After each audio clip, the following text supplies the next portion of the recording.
अवधूत चिंतन श्री गुरुदेव दत्त श्री स्वामी समर्थ. नमस्कार मंडळी, मी गृहिणी व्लॉगमध्ये मी प्रिया तुम्हा सगळ्यांचं नेहमीप्रमाणेच अगदी मनापासून स्वागत करते. आजचा दिवस तुम्हाला खूप छान शुभ जावं आणि तुमच्या मनातल्या सगळ्या चांगल्या इच्छा आपल्या स्वामी महाराजांच्या कृपेनं लवकरच पूर्ण होत ही स्वामी महाराजांच्या चरणी प्रार्थना करून आपण आपला आजचा व्हिडिओ स्टार्ट करूयात. तर खूप दिवसांनी व्हिडिओ करते, काही कारणांमुळे मला व्हिडिओ बनवता आला नाही, पण आता आपल्या स्वामींची सेवा करण्याचा दिवस येतोय, म्हणजेच येत्या 29 जुलैला गुरुपौर्णिमा आहे. त्यामुळे म्हटलं चला स्वामी भक्तांसाठी ना छान छान पौर्णिमेला करता येणाऱ्या छान छान सेवांचे व्हिडिओ, प्रभावी सेवांचे व्हिडिओ शेअर करावेत. त्यामुळे मग मी आज फायनली व्हिडिओ बनवायला घेतलेला आहे. तर आता गुरुपौर्णिमा म्हटलं की स्वामी समर्थांची सेवा करण्याचा खूप चान्स असतो आपल्याला, कारण इतर वेळी काय करतो आपण, आपली रोजची कामं किंवा काही गोष्टींमुळे आपण त्या सेवा टाळतो किंवा मग आपल्याला त्या सेवा करणं जमत नाही. पण गुरुपौर्णिमा म्हटलं किंवा दत्त जयंती म्हटलं की आवर्जून आपण त्या सेवा करतो. तर आजच्या व्हिडिओमध्ये ना मी तुम्हाला स्वामी समर्थांची एवढी प्रभावी सेवा आणि इतकी सोपी सेवा सांगणार आहे ना, जी की मी स्वतः आत्ता करते.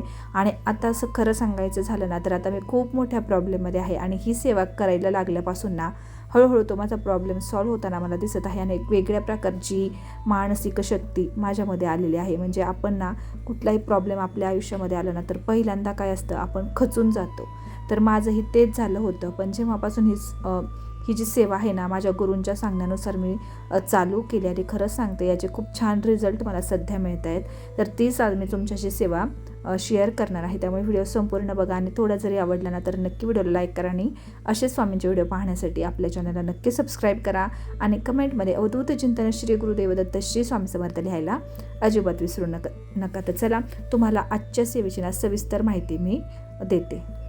आपले स्वामी महाराजांना प्रत्येक वेळी भक्तांना नेहमी श्रद्धा, सबुरी आणि नामस्मरणाचा मार्ग देत असतात. आणि स्वामींचे एक वचन देखील खूप प्रसिद्ध आहे की भिवू नकोस, मी तुझ्या पाठीशी आहे.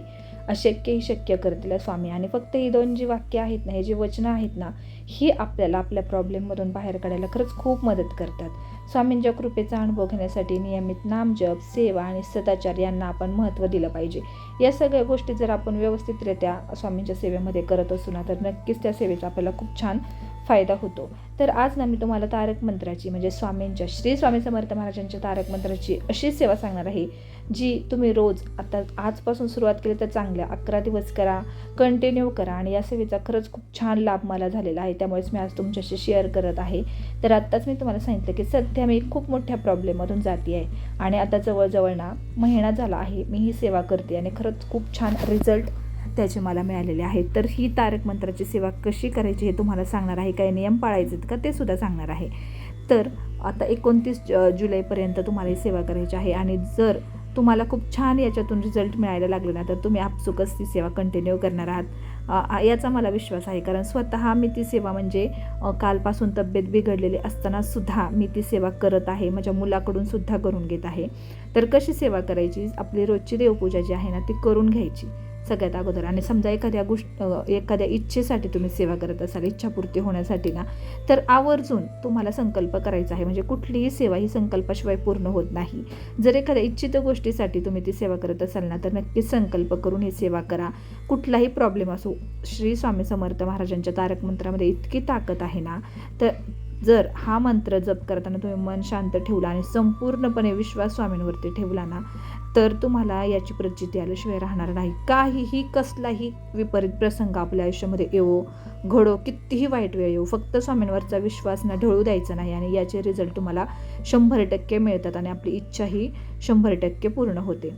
तर काय करायचं, रोजची देवपूजा करून घ्यायची आणि तुमची काही इच्छा असेल तर काय करायचं, संकल्प देखील करून घ्यायचा. त्याचबरोबर जवळपास कुठे दत्त मंदिर किंवा स्वामी महाराजांचं मंदिर, मठ असेल ना, तर तिथे जाऊन सुद्धा तुम्ही नारळ खडीसाखर ठेवू शकता. आता या ज्या गोष्टी आपण अनुक्रमे केल्या ना, की कुठली सेवा करण्या अगोदर दत्त मंदिरात किंवा स्वामींच्या मंदिरात जाऊन नारळ खडीसाखर ठेवून तिथे आपण मुजरा वगैरे करून दर्शन घेऊन आपण तिथे देखील आपली इच्छा सांगायची आहे. आपण काय संकल्प करणार आहे ते देखील, म्हणजे कुठली सेवा करणार आहे ते देखील त्या मंदिरात जाऊन सांगायचं आहे. त्यानंतर आपल्याला घरातल्या सेवेला सुरुवात करायची आहे.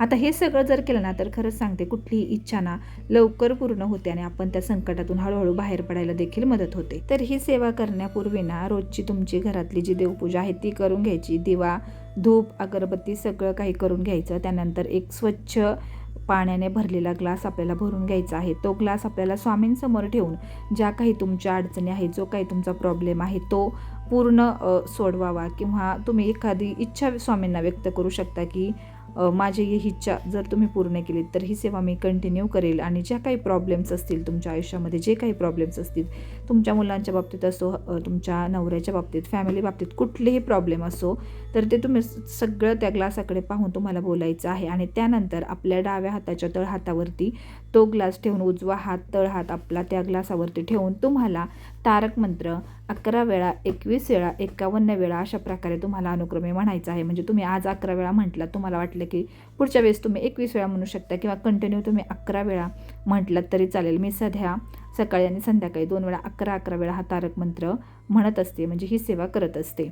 आणि जेव्हापासून नाही मी ही सेवा अत्यंत मनोभावे करायला लागले ना, कारण अगोदर माझी मनस्थिती अजिबातच ठीक नव्हती, त्यामुळे फक्त म्हणायचं म्हणून मी म्हणत होते हा तारक मंत्र. आणि त्यानंतर हळूहळू मला जाणवायला लागलं की हे तारक मंत्र मी अगदी मनापासून म्हणत नसतानाही त्याचं मला काहीतरी पॉझिटिव्ह परिणाम दिसायला लागला. आणि त्यानंतर ना मी सगळी निगेटिव्हिटी माझ्या मनातली काढून टाकली. स्वामींवरचा विश्वास माझा अजून दृढ झाला आणि ही सेवा करायला मी सुरुवात केली. तर अशा प्रकारे 11-21 वेळा, कितीही वेळा तुम्हाला जमेल तसं, तुमचं जशी कॅपॅसिटी असेल किंवा इच्छा असेल तर तशा प्रकारे तारक मंत्र म्हणायचा. आणि म्हणून झाल्यानंतर छान स्वामींना मुजरा करून 1 घोट पाणी प्यायचं. घरातल्या प्रत्येकाला 1-1 घोट पाणी द्यायचं. आता काहींच्या घरातल्या लोकांना अशा काही सेवांवरती विश्वास नसतो, तर अशांसाठी काय करायचं, जो तुम्ही माठ किंवा हंडा वगैरे वापरताना पाणी प्यायला, तर त्यामध्ये ते पाणी ओतलं तरी चालेल.